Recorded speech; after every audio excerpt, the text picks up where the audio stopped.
Bonjour tout le monde, bienvenue sur la chaîne. Alors aujourd'hui, nouvelle vidéo. C'est pas une vidéo rando, ce sera pas une vidéo matérielle non plus. Ça va être une vidéo annonce. Disons que j'ai prévu pas mal de projets cette année pour faire évoluer la chaîne, pour, pour moi aussi personnellement. Puis tout simplement, je vais vous partager tout ça en fait pour que vous puissiez savoir qu'est-ce qui vous attend en termes de vidéos sur la chaîne. Et puis voilà, partager un petit peu avec vous. Alors, sur la chaîne, en 2022, il y aura 3 treks. Donc, 3 treks. Il y en a 2, je vais en parler à la fin parce que vous allez voir, c'est conjoint. Donc, on va dire qu'il y en a 2 en 1. Voilà, si je veux faire précis. Désolé si je m'éparpille, je suis pas quelqu'un du tout de précis. J'ai tendance à vite à m'éparpiller. J'ai mon cerveau, voilà, il part un peu dans tous les sens. J'ai toujours plein d'idées et plein de trucs et tout. Puis pour moi, c'est vachement difficile de rester,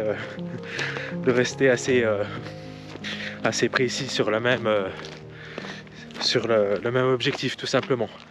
Alors du coup, pour la première annonce, et puis pour moi la plus importante du coup, je vais réaliser en fait tout simplement le 20 avril mon premier trek en solo, donc que je vais vous proposer bien entendu sur la chaîne.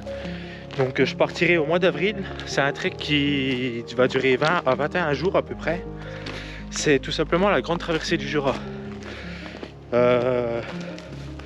Alors ceux qui suivent la chaîne du coup maintenant depuis ça fait 6 mois à peu près, je pense. Depuis à peu près 6 mois, on avait fait une tentative de GTJ avec mon frère et nous avions au final fait une centaine de kilomètres dessus. On n'avait pas pu terminer. Mon frère avait eu des petits problèmes à l'épaule en fait, tout simplement. On sait pas trop, sûrement au poids du sac qui était trop lourd, enfin voilà. Puis on avait arrêté, puis moi j'avais décidé de pas continuer tout seul. Parce que tout simplement j'avais pas envie forcément de continuer tout seul, et puis voilà.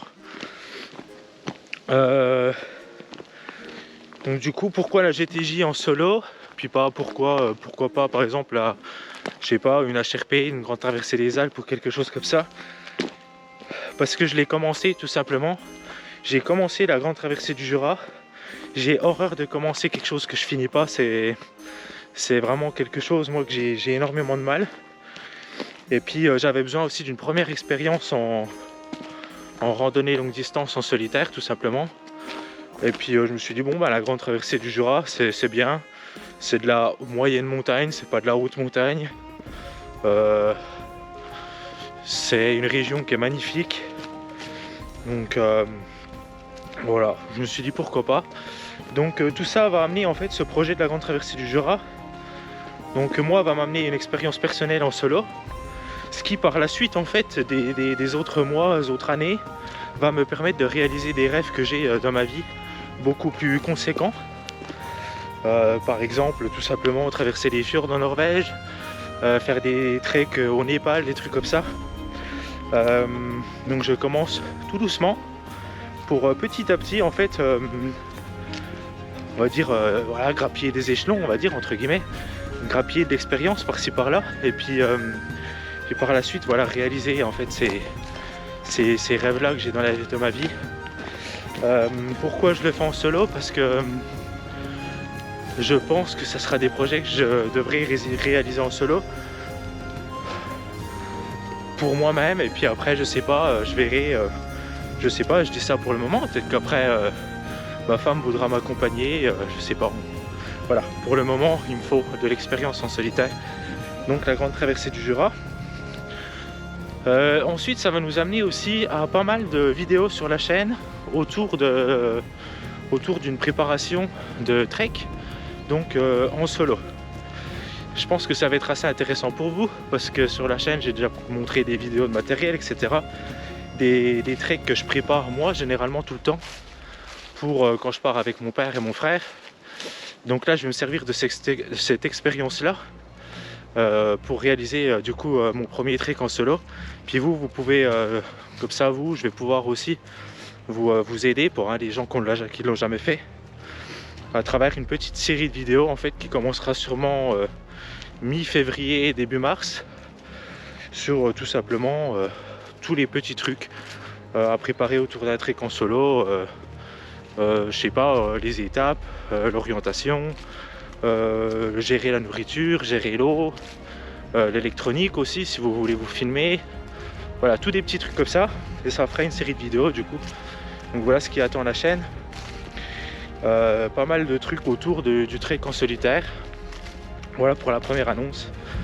J'espère que j'ai été assez clair. Bon, alors ce coup-ci on va parler de la deuxième et conjointement de la troisième annonce. Désolé si j'ai les yeux qui pleurent un peu.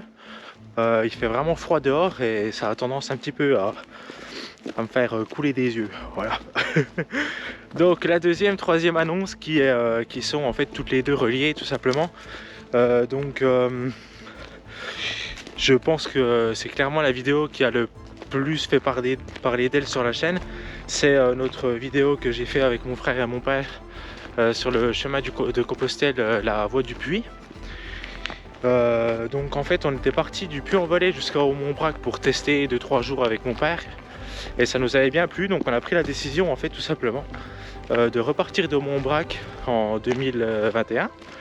Là ce coup-ci il y avait mon frère avec nous et du coup on a fait au Mont-Brac jusqu'à Figeac. Et puis bon bah tout simplement là c'est l'annonce en fait de la suite en fait du chemin de Compostelle. Voilà tout simplement. Pourquoi du coup on va dire une annonce conjointe, c'est qu'on part au mois de juin pendant 10 jours, donc on repart d'où on s'est arrêté, donc pendant 10 jours, et ensuite on rentre, parce que bah, forcément avec le travail, voilà, on peut pas poser 2 mois de congé, enfin c'est pas possible, donc on rentre. Ensuite bon ben il y a l'été, tout ça, l'été j'ai déjà quelques idées, mais je vais pas vous en parler, parce que c'est encore vraiment vague. Et puis ensuite de nouveau on sera en vacances au mois de septembre, donc on repart au mois de septembre pendant 10 jours aussi. Donc en fait c'est pour ça que je dis que c'est au final 2 treks mais en un, parce que ça reste sur le même tracé. On repart 10 jours au mois de septembre pour terminer la partie française de la voie du Puy, ce qui nous permettra, en fait on aura fait toute la voie du Puy en France. Donc c'est vraiment un objectif, on sera content de l'avoir accompli. Donc voilà, 10 jours au mois de juin, 10 jours au mois de septembre, ce qui nous fera 20 jours sur le chemin de Compostelle cette année. Donc je suis vraiment content, ça va être vraiment bien. Si vous voulez que je fasse une petite série dédiée en fait à comment préparer ce chemin de Compostelle, je peux la faire. Je verrai, voilà, je la ferai sûrement. Ça peut être une bonne idée. Donc n'hésitez pas à me dire où vous partez en trek. J'ai déjà eu quelques commentaires qui me disaient moi je vais partir sur le GR30, moi je vais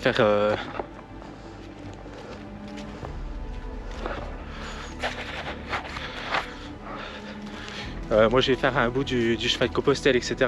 Et j'aime bien du coup parce que moi ça me donne des idées. Et puis voilà, j'aime bien, c'est sympa de tout lire ces commentaires là. Donc courage à tous les gens en fait qui entreprennent un trek cette année. Courage aussi à tous ceux qui font leur premier trek en solo comme moi. C'est bien, on va pouvoir partager nos expériences, ça va être cool. Et puis voilà, donc si la vidéo, les annonces vous ont plu, vous pouvez vous abonner à la chaîne, mettre un j'aime, mettre des commentaires, j'y répondrai avec plaisir.